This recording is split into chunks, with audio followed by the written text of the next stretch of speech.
Hey, welcome back. Thanks for doing this with me. Today we're on day 18, Genesis 39. We're still talking about Joseph. Now Joseph had been taken down to Egypt.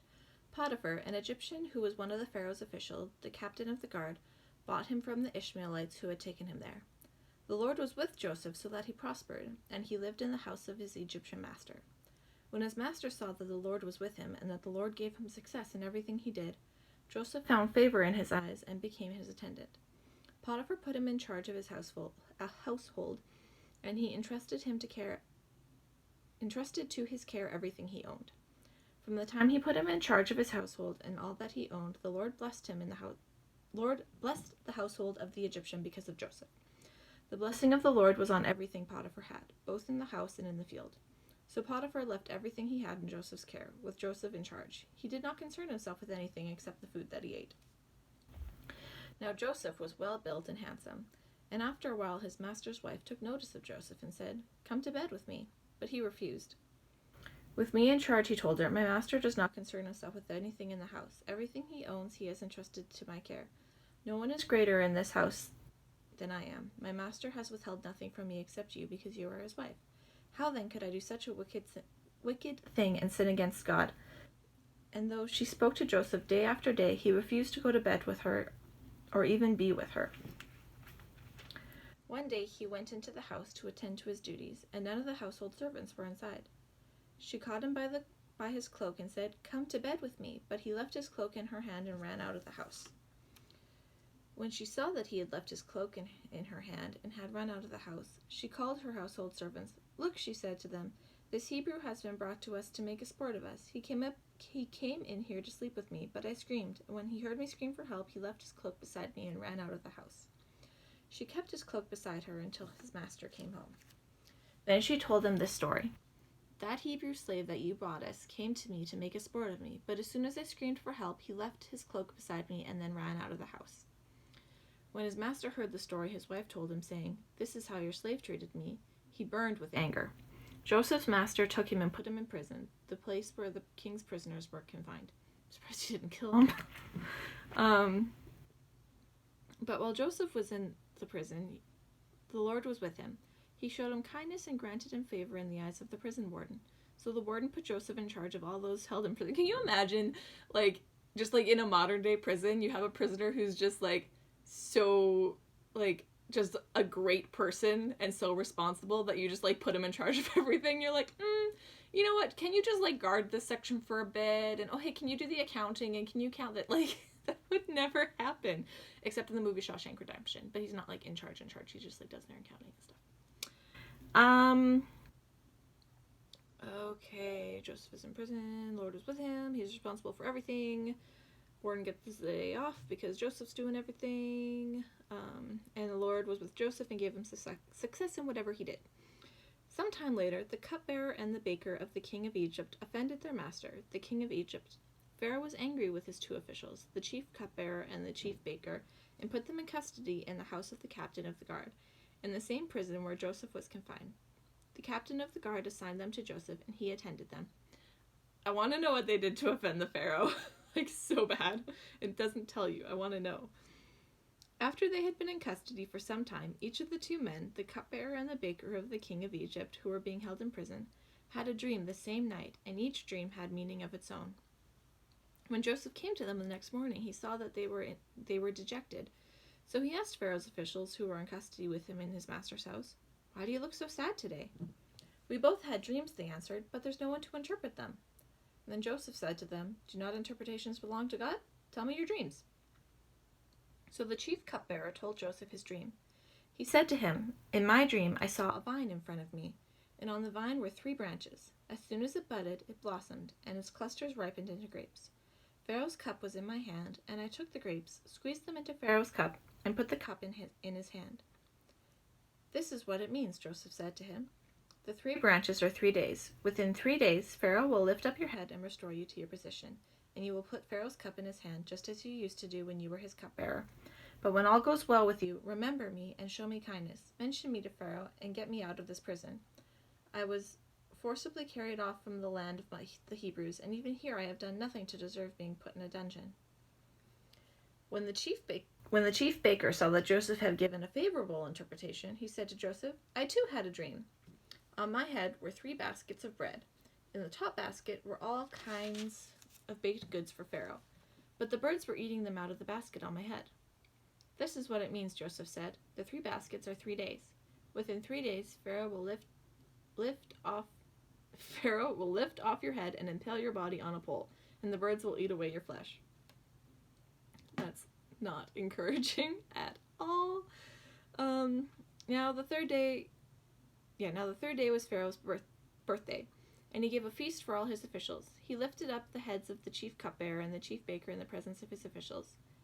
He restored the chief cupbearer to his position so that he once again put the cup in Pharaoh's hands.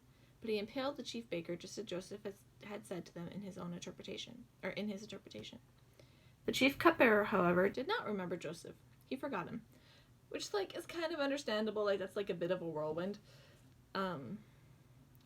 But anyway, 2 years later, when 2 full years had passed, Pharaoh had a dream. He was standing by the Nile, and out of the river there came up 7 cows, sleek and fat, and they grazed among the reeds.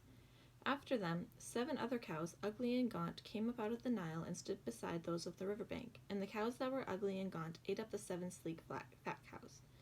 Then Pharaoh woke up. He fell asleep again and had a second dream. 7 heads of grain, healthy and good, were growing on a single stalk. After them, 7 other heads of grain sprouted, thin and scorched by the east wind. The thin heads of grain swallowed up the 7 healthy, full heads. Then Pharaoh woke up. It had been a dream. In the morning his mind was troubled, so he sent out for all the magicians and wise men of Egypt. Pharaoh told them his dreams, but no one could interpret them for him. Which, I don't understand that, because, surely you had some people there who would have just, made up some random interpretation and, BS their way through it. How did he know that they didn't interpret them? But, anyway. Then the chief cupbearer said to Pharaoh, "Today I am reminded of my shortcomings. Pharaoh was once angry with his servants, and he imprisoned me and the chief baker in the house of the captain of the guard. Each of us had a dream the same night, and each dream had a meaning of its own. Now a young Hebrew was there with us, a servant of the captain of the guard. We told him our dreams, and he interpreted them for us, giving each man the interpretation of his dream. And the things turned out exactly as he interpreted them to us. I was restored to my position, and the other man was impaled." So Pharaoh sent for Joseph, and he was quickly brought from the dungeon. When he had shaved and changed his clothes, he came before Pharaoh. Pharaoh said to Joseph, "I had a dream, and no one can interpret it. But I have heard it said of you that when you hear a dream, you can interpret it." "I cannot do it," Joseph replied to Pharaoh, "but God will give Pharaoh the answer he desires." Then Pharaoh said to Joseph, "In my dream, I was standing on the bank of the Nile, when out of the river there came up 7... They could just say, "And Pharaoh told him his dreams," but no, we're going to go through the whole thing again. He was standing on the bank of the Nile, when out of the river there came up 7 cows, fat and sleek, and they grazed among the reeds. After them, 7 other cows came up, scrawny and very ugly and lean. I had never seen such ugly cows in all the land of Egypt. The lean, ugly cows ate up the 7 fat cows that came up first, but even after they ate them, no one could tell that they had done so. They looked just as fat and ugly as before. Then I woke up. In my dream I saw 7 heads of grain, full and good, growing on a single stalk. After them, 7 other heads sprouted, withered and thin and scorched by the east wind. The thin heads of grain swallowed up the 7 good heads. I told this to the magicians, but none of them could explain it to me. Then Joseph said to Pharaoh, "The dreams of Pharaoh are one and the same. God has revealed to Pharaoh what he is about to do. The 7 good cows are 7 years, and the 7 good heads of grain are 7 years. It is one and the same dream. The 7 lean and ugly cows that came up afterward are 7 years, and so are the 7 worthless heads of grain scorched by the east wind. They are 7 years of famine. It is just as I said to Pharaoh. God has shown Pharaoh what he is about to do. 7 years of great abundance are coming throughout the land of Egypt, but 7 years of famine will follow them. Then all the abundance in Egypt will be forgotten, and the famine will ravage the land. The abundance of the land will not be remembered, because the famine that follows will be so severe. The reason the dream was given to Pharaoh in 2 forms is that the matter has been firmly decided by God, and God will do it soon. And now let Pharaoh look for a discerning and wise man and put him in charge of the land of Egypt. Let Pharaoh appoint commissioners over the land to take 1/5 of the harvest of Egypt during the 7 years of abundance.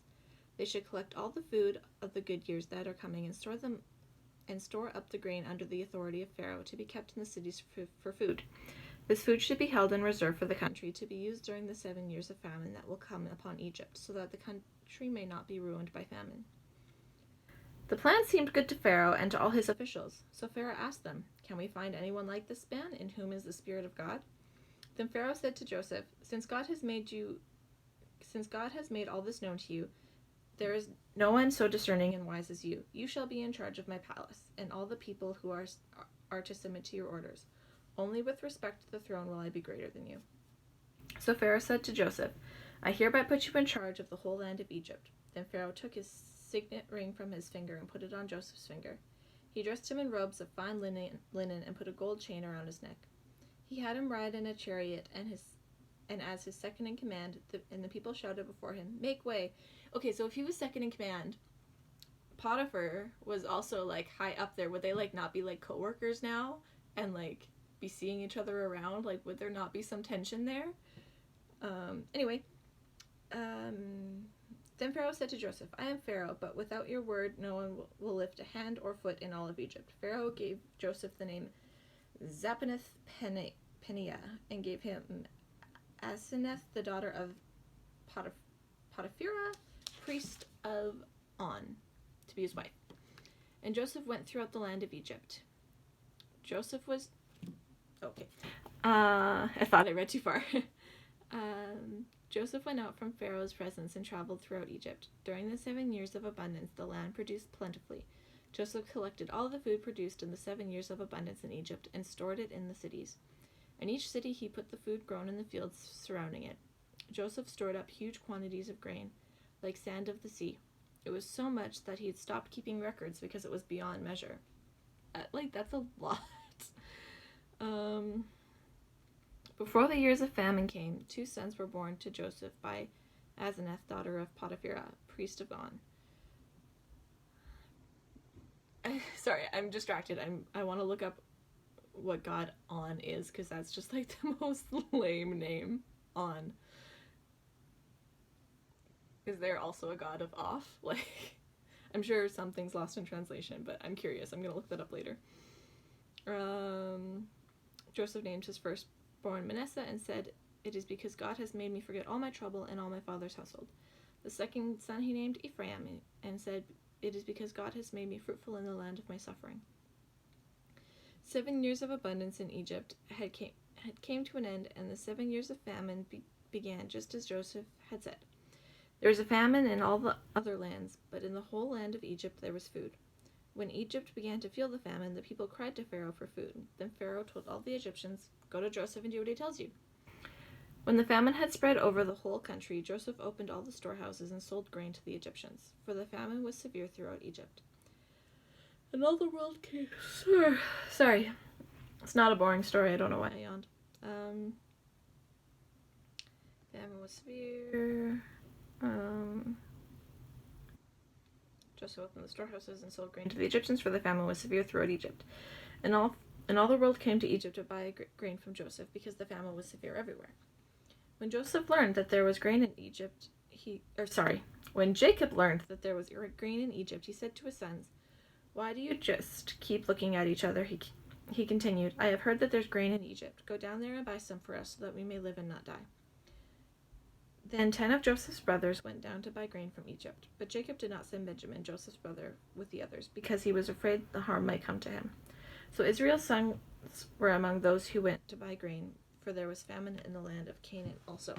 I always find it interesting that, like, Joseph and Israel, like, they use the names interchangeably, whereas, like, usually, like, once God changes your name, like, that's your new name, and they don't usually refer back to the old one. I've always found that interesting. And I also find it interesting that it's always, like, the gods of Abraham, Isaac, and Jacob, and not Abraham, Isaac, and Israel. And I don't know if that's because, like, Israel's also a nation, or, like, I don't know. Just questions that I have. Anyway, that was day 18. We're done. I'll stop rambling. I'll see you tomorrow for, I think, the conclusion of Joseph's story. Sorry, just looking ahead here.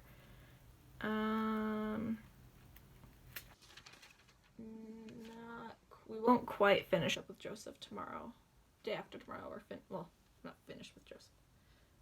But anyway, have a great day, guys.